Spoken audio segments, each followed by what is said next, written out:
Greetings of peace and blessings. Welcome to my channel, guys. I'm out here doing some street dawah, which means inviting people to the beautiful religion of Islam. So guys, I hope you guys enjoy the video. Make sure you guys like, comment, subscribe, and share. And once again, I appreciate you guys for watching.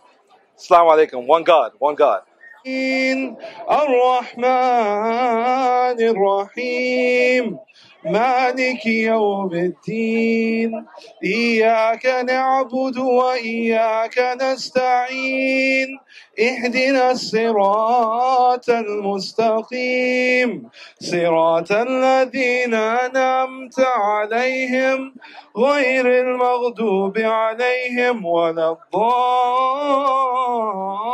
الضالين آمين. Name of Allah, the most compassionate, the most merciful. All praise is for Allah, Lord of all worlds, the most compassionate, the most merciful, the master of the day of judgment. You alone we worship. You alone we ask for help. Guide us along the straight path, the path that those you have blessed, not those you are displeased with or those who are astray. Okay, interesting. What do you think? I mean, it's cool. I really like what you do. Okay, interesting. I respect it a lot. Interesting. Yeah, I'm visiting LA for like 3 days. Okay, nice. How are you liking it so far? It's all right. I mean, to be honest, after coming here, like walking around the city and stuff, and seeing like, I just feel like it's a nice city, but then there's a lot of chaos. And, A lot of darkness, yes. yeah, I see that. So. Well, where are you from? Like, where are you coming from? So I'm from Toronto, Canada, but I live in Japan. Okay, interesting. I've lived 5 years, and I'm on the way to Canada, so I stopped off in LA. Nice. Cool. So, what do you think about like the content and stuff like that? Anything you picked up interesting? No, it's really cool. Like I'm not religious per se, but Okay. like I like what you do, and like I respect I think people need this, right? I think people need something. Especially in LA. Yeah. So I like what you do, and I think it's gonna help a lot of people. Thank you, brother. Yeah. So Have you ever had the opportunity to read the Quran? no, Do you mind if I gift you one? It's all free. I'd love to. Yeah. I'd love Beautiful, to. my brother. It's a gift from me to you. You have a very interesting name, Vishnu. Yeah, it's a Hindu name. I'm not really Hindu or anything. But Yeah. You know the name. Yeah, Vishnu. I think it's one of the Hindu gods, right? Yeah. So that's what I was saying. Like you're saying I'm not religious, and then so that's interesting. Well, what like kind of took you away from religion and stuff? You don't want me asking. Like so, my family was never religious, right? But so like when I was growing up, my whole family was Hindu, right? But then My forefathers were Hindu as well. oh really? Yeah, Where are you from? they were Hindu, and then Sikh, and then Islam. Yeah. What's your background? My parents were from Pakistan. Pakistan. Yeah. Yeah, so we never really followed it, and then like growing up, I don't know, like I went through phases of like, oh, there's God, there's no God, whatever. At this point now, I'd say like I don't know how to say it. Like it's like I feel like there's something more, right? So I kind of got into like pseudo Hinduism, Okay. like kind of Like the spiritual side of things. yeah, Okay. like yoga and stuff. Okay. Like that. And but like I definitely respect every religion. So then you believe in the unseen, then? I don't really say I believe in it, but like I just like there's some kind of like without words, without knowing facts and stuff, you can feel something, right? I can't explain it, but there's some connection there. I don't know how to Like say I'm it. pretty sure like you feel the different energies and stuff like that.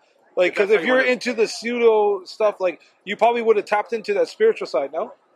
Yeah, like it's I can't explain it with words. It's just something you feel or you know, just intuitively. Yeah. Okay, So, interesting. I definitely feel like if I had to choose a religion, I'll be honest. Like when I was growing up, I had the wrong image of Islam. Of course, I did too. Yeah. And then looking at everything now from a kind of and after watching your videos helped me a lot with that too, because after looking at it now, I feel like Islam is kind of the most practical or like the most Rational and logical. yeah, I guess you could say that, like just getting to the point. Right? So just from your video, I've seen like I've only seen your videos like maybe for the last couple months. Right? I saw like 2 or 3 videos, and just from what you've said, at least I can say that like it's based on just there's just like this the whole religion, if you want to call it that, is just to kind of give yourself to the ultimate, like which should be what that is. That's what religion should be. It's like you dedicate yourself to that. So I don't know. I can't really put it into words, but I really think it's good what you're doing. So Thank you, I brother. respect Yeah. it. So, like, my goal is simply to educate people about Islam, because obviously most people have the wrong idea about Islam. Just like you said that you were raised with the wrong idea of Islam. Obviously, growing up in America during the era of 9/11, I had a bad image of Islam myself. Even though I grew up in a Muslim family, I started to, hate myself, basically. You know what I mean? I was kind of like, anyone asked me, hey, where you're from? I was like, oh, I'm from Persia. You know what I mean? Just say something, anything with an istat at the end, like they're gonna ridicule me. You know what I mean? Persia sounds nice. You get Persia. Yeah, Oh, Persia's like Persia. That sounds nice. Oh, they don't even know where it's from, but it just sounds nice. You know what I mean? So it's interesting how that happened. You know what I mean? Because obviously, as Muslims, we believe that there is a propaganda that's kind of created to go against Islam by the media, right? Yeah. Because obviously Islam, what it promotes, the media is promoting the exact opposite. For instance, Islam, we promote no gambling. Obviously, right now, they promote gambling very heavily, right? People, they lose everything sometimes when they gamble, right? They lose their houses, they lose their families, sometimes they even lose their own life. Yeah. And then we also promote not drinking alcohol to try to stay as pure as possible. If you look at alcohol, like how many alcohol-related deaths there are, how many mistakes people commit, drinking alcohol, right? Obviously, the idol worshipping business, as well as the trillion-dollar business, the fashion industry as well, women walking around immodestly. And they have to understand, it doesn't just affect the women, but the men who are married, right? When they walk out their house and they see all these half-naked women everywhere, now suddenly they're comparing these women to their own wives. You understand what I'm saying? So it's like a thing. So Islam is here to purify society, right? And as Muslims, we believe that we're living in a very interesting time. And this time that we're living in, the amount of evil that's promoted to the world, it's never happened before, right? And Islam is here to bring pureness to the world. So that's why there's such an agenda against Islam, because they want to bring a rise of evil. And Islam will go against that. So that's why they have to push Islam down in order for evil to rise up. Makes sense. Yeah, I understand that. Yeah. Do you mind is there any questions that you have on the top of your head by any chance? There's no such thing as a bad question. It's not really a question. Kind of just want to have a conversation. Sure. I mean, I think like what I kind of, I wouldn't say follow, right? But what I like look into or what I've been exposed to through my kind of, I think everyone's kind of seeking something, right? So like through what I've learned, like everyone's looking for more, whether it's money or the most beautiful girl, whatever you're searching for, you want more. You want more flavor. You want your food, right? You want more fun, whatever like that. So like I think that's all kind of like a rudimentary version of seeking out the ultimate like peace or the ultimate joy, right? So like yeah, I'm gonna say both. Like, I think all human beings are looking for something bigger, and like they're never satisfied, right? If you seek out physical things, material things, you're never satisfied because you always want more. That's very interesting because in Islam, it says that that's what mankind is going to do. They're going to chase their desires, right? For instance, let's say if someone had a goal of making $10,000 a month, once they reach that goal, suddenly $10,000 a month is not that much money. Then the next goal is $20K a month, right? Then they get hit $20K a month. Hey, suddenly it's not as much as I thought it, and immediately they become ungrateful. Let's say they're with the most beautiful woman. Next thing you know, after some time, he sees someone else and she's even more beautiful. And then the same girl that he thought was beautiful, the more and more he stares at her, the more he sees flaws within her. You know what I mean? So that's what we believe, that mankind we believe that humans were not created in order to be pleased with this earth. We believe that Almighty God created us to be pleased with paradise. And paradise is far beyond anything that the human being could even imagine. That paradise begins where the imagination ends, right? So like paradise is what no eye has ever seen, no nose has ever smelled, no mouth has ever tasted, no ear has ever heard. And we believe that humans were created in order to enjoy paradise. That's why when we're here on this earth, we believe everything on this earth depreciates. Everything in paradise appreciates. For instance, like if you were to eat from the fruits of paradise, right? If you take one bite of the fruit, the first bite, right? If you were to enjoy that, the second bite is better than the first. The third bite is better than the second. Everything is better and better and better. For instance, on this earth, everything depreciates. You get a brand new Rolls Royce. Next year, there's a next one that comes out. It depreciates. You get the brand new iPhone. The next year, the next version comes out. It depreciates. Everything in this world depreciates. We start off as children, then we get old, right? And then obviously our age depreciates, our beauty depreciates. Everything about us depreciates, right? And we believe that the world is simply a fleeting game, like it's something that's running away from you, right? So the more and more you try to catch it, the more and more it runs away from you. We believe that the only way to be truly satisfied on this earth is by connecting yourself to that one creator, right? And you're not created on this earth in order to fulfill your desires, but you were created in order to worship and acknowledge who your creator is. And once you do that, you will attain that true peace that the human beings are looking for. And that's what Islam provides. Islam provides complete peace, complete inner peace, right? It provides guidance, right? It provides wisdom, and it gives you the keys to paradise as well, right? It gives you access to paradise. Yeah, it's a question actually. Sure, no problem. About that, so I want to compare like what I've got into recently. So like with yoga and stuff, I'm sure you talked to people about it before. Sure. So like yoga has a physical process you do, like you do sort of breathing activities or yoga like processes, right? Physical things. I mean, they're physical at first, but they're designed. It's almost like I can't explain it in detail because I'm not an expert, but it's like designed to be like a geometrical kind of connection to the universe or something, right? And if you do the process continuously over time with dedication, you tap into something like a higher thing, right? And that's kind of elevating you to that peace or like that oneness, right? But with Islam, like it's a kind of a belief. Please correct me if I'm wrong. Right? Sure. It's like you say that it brings you peace. Like it's a way of life. We believe Islam is a way of life. Yes. I'm just quite curious. I'm not like trying to doubt you or anything, but like let's say out of 100 people that follow Islam, that follow it like really to the core, right? How many of them actually experience that like kind of bliss? All of them. Really. 100%. So it's like totally like you feel. You feel it within yourself, like 100%. Yeah, 100%. You feel it within yourself. You feel like an access that you're being tapped into. Like you're tapping into like the blessings of the Almighty. Even sometimes when I stand here on this pier, I low key feel like you watch like you watch like Goku, Super Saiyan, Broly. I be feeling like that sometimes, bro. I can literally feel a power that Allah gives me, bro. Like sometimes when I speak, I feel like Allah puts these things and these words that help, and He aids me through like me talking to all these different individuals. Like I could sincerely feel it, and people who are actually dedicated and they follow it the right way, 100%, they all tap into the same exact thing. That's just like almost like you're letting go of yourself and just giving yourself to Allah, right? Well, that's where it's coming from. We simply just submit ourselves to Almighty God. Yeah. Whatever Almighty God wills for us to do, we simply do it. And we know we're going to make mistakes, but Allah is not expecting perfection out of us. He's expecting that if we do make a mistake, we simply turn back to Him. He's already created a perfect creation, which were the angels. And then He created us knowing we're going to make flaws, we're going to make mistakes. But the whole point is to turn back to your Creator. Even though you make a mistake, even though you make a wrong turn in the road, to always just turn back, and that the mercy of the Creator is always available for you at any time, anywhere. Yeah. So let's say for example, me or anyone else that comes up here, and you say that it sounds like. So here's the thing, right? Because again, people are always seeking for like something to feel satisfied, to feel taken care of, or connection or whatever, right? So when you say that, right, my thought is, oh, I want to get that.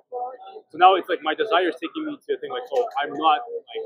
I'm happy to a certain extent. Like I think some people are happier than others, but like if you're good, if you have like you're satisfied with your life, you have your health, or you have enough money to get by, you're satisfied. Right?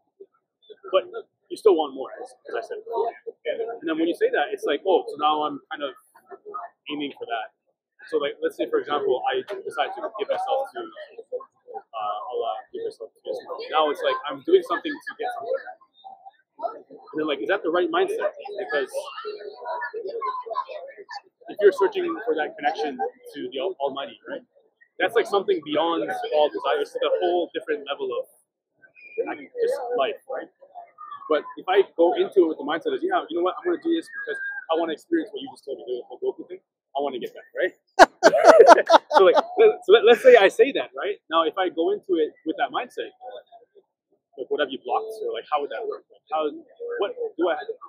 Yeah, it's hard to say. No, I'm kind of following along what you're saying. So you're saying that basically, what intention should I go in this with? Basically, that's like, what is the intention? So we believe Islam is the ultimate truth, right? It's here to give you the correct guidance of how humans are supposed to live their life. It's here to protect them from future evil. It's here to protect them from future problems as well, right? It's here to give them that complete way of life, right? That will give them that inner peace that they desire. And we believe only through the worship of Allah and the remembrance of Allah, human's heart will find rest. Until then, your heart will never find rest until you get close to Allah, and through the remembrance of Allah, the humans find rest.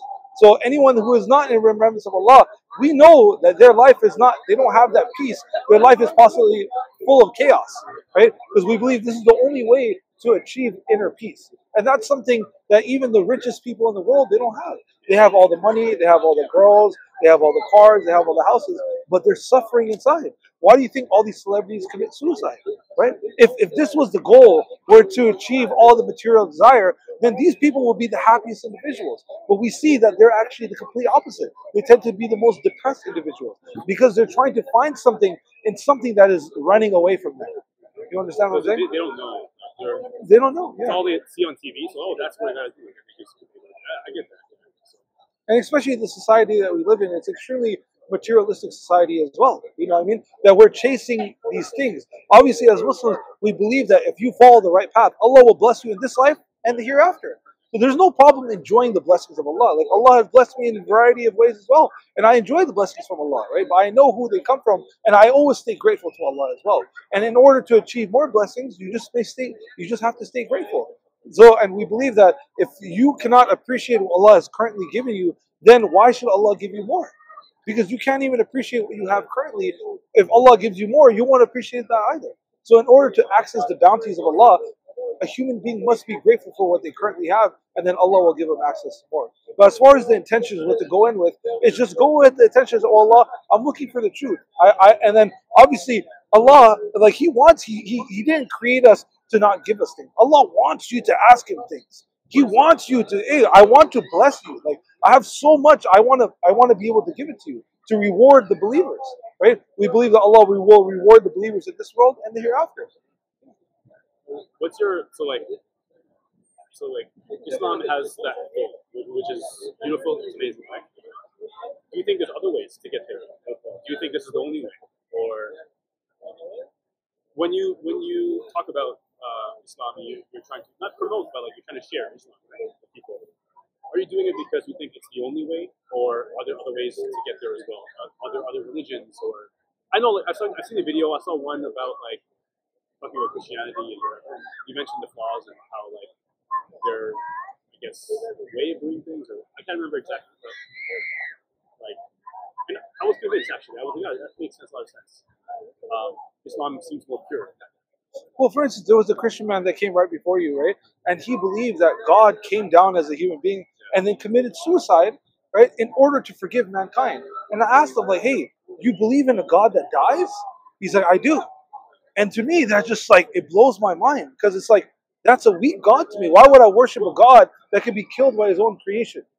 You know? I remember you talking about it in one of your videos. You said like the whole argument about like God versus Son of God, and people believe Jesus was a God, right? Which is, yeah, that makes sense. But like, for example, in Hinduism or like in like yogic kind of teachings, like God has avatars, right? So it's like someone sent down like maybe a piece of God or the essence of God to send a message or to do something. So they're not God, but they are like part of God, and they have a specific mission, let's say, to teach people something through death or through whatever it is, right? Well, we agree with you to a certain sense, but when we say, we don't say a piece of God, we don't say these words, we say that God sends messengers and He sends prophets in order to guide us. And that they're the perfect guides for mankind. And through the lives of the messengers and through the prophets, you can learn a variety of different lessons. For instance, there's Prophet Solomon. He was known as one of the greatest kings, and he was known as the most wealthiest man to ever step foot on earth, right? And he is an example for those who are rich and wealthy in order how to behave when you do have this richness and this wealth. Because there was a time when he was walking with his army, and there was a row of ants that were in front of his army.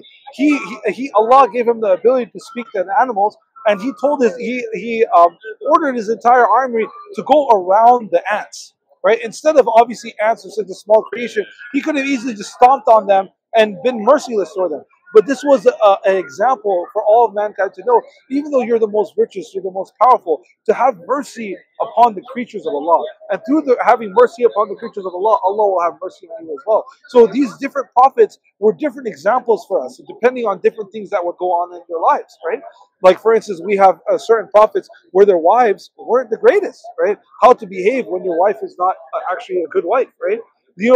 All these different stories were created in order for us to learn from, to derive different lessons from. Another question, actually. I did see something, maybe it's a different video, but we talked about like Hinduism or like yoga and stuff. I think you mentioned it, and you said like how there could be some demonic thing there, or yeah, there's human sacrifice involved. Yeah, which are you saying that connects to like the devil or connects to like something that's not God? So we believe one of the greatest tricks of the shaitan is to associate partners with God. For instance, like it's some people, like, they believe that in order to focus, to get closer to God, they need some type of idol in front of them, right? So the best thing I would do is I would explain to you how idol worship started in the first place, right? There was a prophet of God, extremely righteous prophet of God. His name was Idris. In English, they refer to him as Enoch. Have you ever heard of this name, Enoch? Is it one of those like the Book of Enoch? I think. Enoch? Yeah, Enoch. Sounds familiar. But yeah.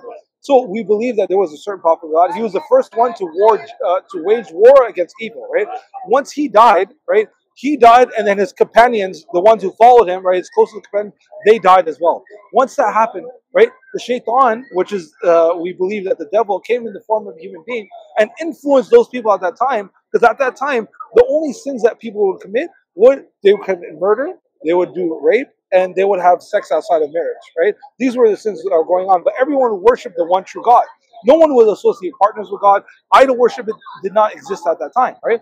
Then when that happened, when Shaitan came in the form of a human being and came to those people and he informed them that, hey, these were such loyal people to God, you guys should create a massive monument in order to remember these people, in order to get close to God.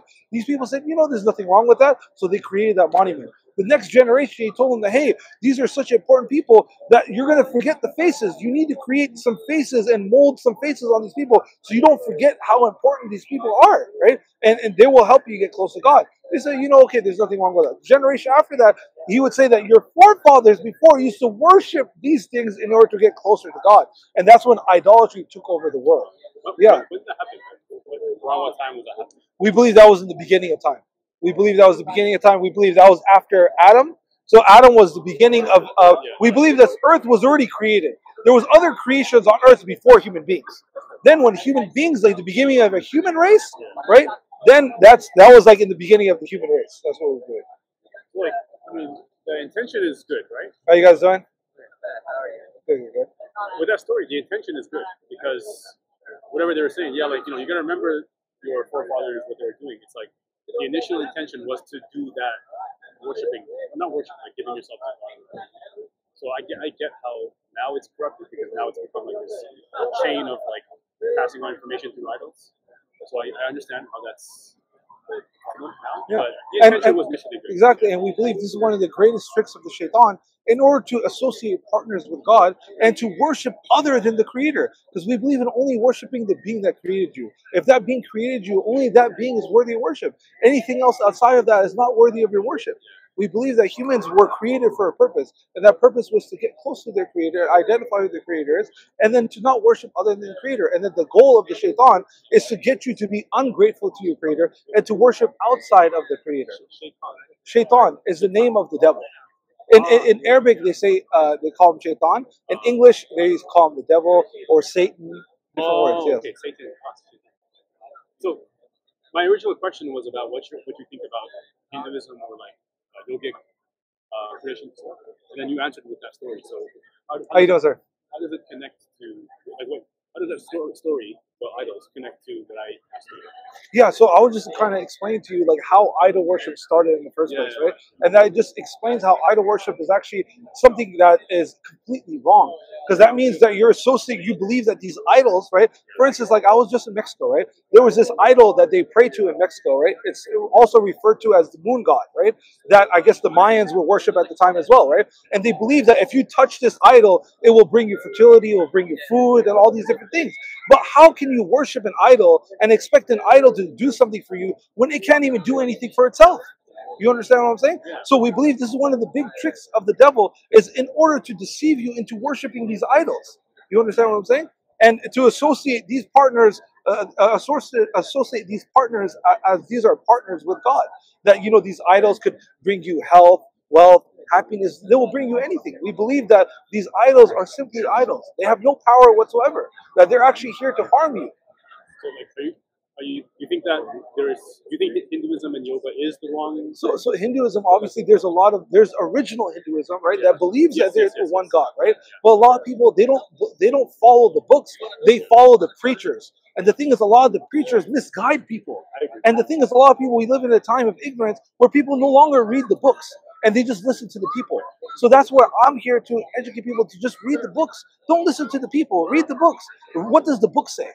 You understand what I'm saying? Yeah, I totally agree with that. Like, so when I say Hinduism, it's like, what does that mean? Like, there's so many variations or of Hinduism, yeah. Options, but like you said, the original Hinduism probably had the same message as Islam, essentially, right? And maybe even like other religions too. Maybe Christianity is there. Maybe the original one was the same message as you're giving with Islam, which I think that's what it's supposed to be. Right? We believe that there was only one message: to worship the Creator alone. That He has no partners, He has no equals. That He's absolutely one. He's unique and He's incomparable. So that's what we believe that their message was. And then anyone that tells you otherwise is here to corrupt you and to lead you away from the straight path, the path of those who are blessed. I want to ask you more questions, but I feel like you guys want to talk to me as well? Yeah, you guys go ahead. I'll come back. يكاد تميز من الغيظ كلما ألقي فيها فوج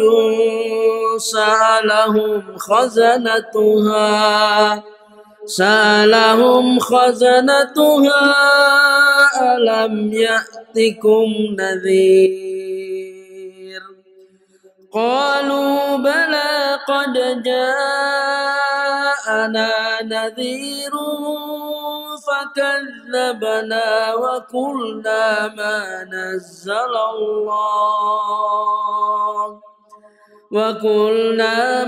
نزل الله من شيء إن أنتم إلا في ضلال كبير